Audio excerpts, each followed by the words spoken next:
Hey guys, welcome back to my channel. My name's Jessica Ward King, also known as the Stigma Crusher. And today I'm here with a bit of a rant / public service announcement. Today is Suicide Awareness Day internationally. I'm going to give you some stats about suicide because this is one of the most feared and shameful, stigmatized parts of mental health and mental illness that there is. It's so common for people to talk about a death by suicide without even mentioning suicide itself, simply by saying they died. They died by drowning. They died by no specific reason. I read an article just the other day about an actor in Hollywood, middle-aged, prime of his life kind of actor that was found dead in his home. Period. There was no mention of the cause of death. There was no mention of the circumstances of death. Simply died in his home. An article like that, it wouldn't fly if it was any other cause of death. And so let's take a look at some of the stats surrounding suicide, and particularly suicide in this country. So 3.1% of Canadians report having had a suicide attempt in their lifetime. 3.1%.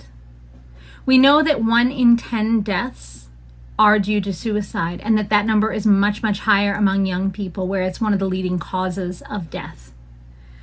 11.8% of us report having thoughts of suicide in the past year. That's not plans, that's not actions, that's just passive thoughts of suicide for ourselves. 4.8% of us report having plans to die by suicide.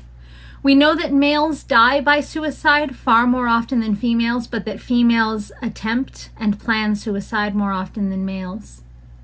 Sometimes that difference is linked to a difference in impulsivity amongst the genders. So while women will tend to have the feelings and the thoughts surrounded with suicide, males will be more likely to impulsively complete their suicide.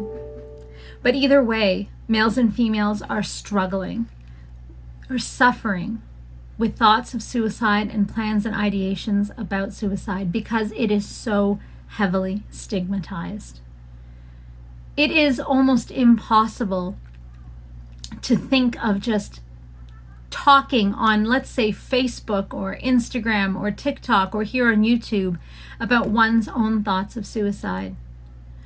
When I mentioned it to my psychiatrist just yesterday, actually, he told me that a lot of people live with passive thoughts of suicide because it seems like a way out, and it's almost comforting to know there is that way out, that it's almost impossible for some people to live without thoughts of suicide. And, as someone who has lived and is living with passive thoughts of suicide, that was some dull comfort that at least I'm not such a freak. Because we tend to think of it that way. Suicide is so highly stigmatized that we think that nobody else is thinking about it. We think that nobody else is planning it. We think that nobody else is dying by suicide. And that's the shame part of stigma. So fear and shame, if those are the bread and butter of stigma, suicide is the prime candidate.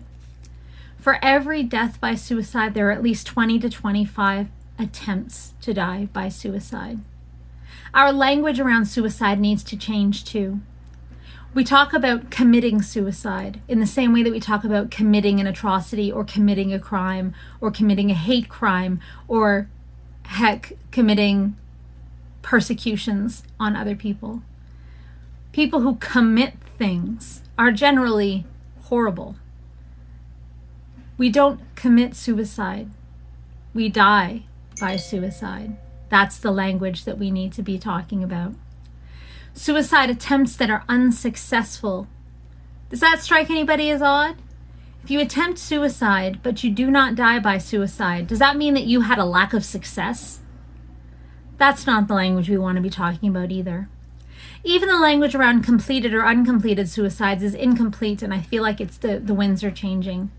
We need to be talking about suicide in succinct ways that actually describe the reality of the people who are living it. We need to be looking to people with lived experience for the kind of language that we want to use to talk about suicide.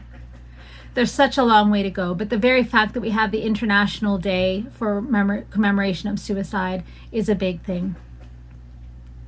Please don't let this day go by without thinking seriously about how your life has been touched by suicide. There are 4,000 deaths by suicide in this country each year, and they're disproportionately, as I mentioned, by young people, by people of Indigenous descent, people who have the most barriers to success in life. We need to be talking about this openly. We need to normalize the thoughts and fears that people have. And we can only do that by openly and honestly talking about suicide and how it's affected our lives. 24% of youth deaths are by suicide. 275 people attempt suicide in this country daily. It's the 9th leading cause of death of all deaths in Canada. And there are 11 deaths a day. But do you hear about it? Do you? Maybe you should. Maybe we all should. That's, I guess, my public service announcement, if you want to call it that, for this week. Don't let the day go by. If you're having thoughts of suicide, reach out. There are always crisis lines in your area that can take your call at any time and listen and talk you through what you're thinking and feeling. Reach out to friends and family. You'd be surprised. You reach out to someone who you think is totally normal and mentally healthy and has never had any experience with this, and you will very rapidly find that they'll have stories to share as well. So share your story. Reach out. If you are thinking of dying by suicide, please do not hesitate. Even if you're only thinking passively of suicide, and I say only with sarcasm dripping from my mouth, even if that's where you're at, please do reach out to friends and family.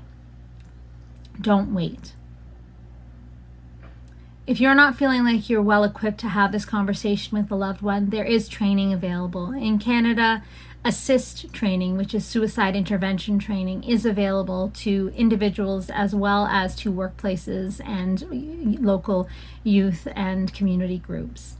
Search for it. ASSIST, ASIST. And no, I am not employed by them. I've just had great training by them and would highly recommend it. Mental health first aid training as well by the Mental Health Commission is available to help you have those conversations with loved ones, and for loved ones to have those conversations with folks that are struggling. We all have a responsibility to confront this public health emergency. It's not COVID, but it causes deaths at a huge rate in this community and in this country. All right, guys, that's it for me for this week. Take care. Bye. Stigma Crusher.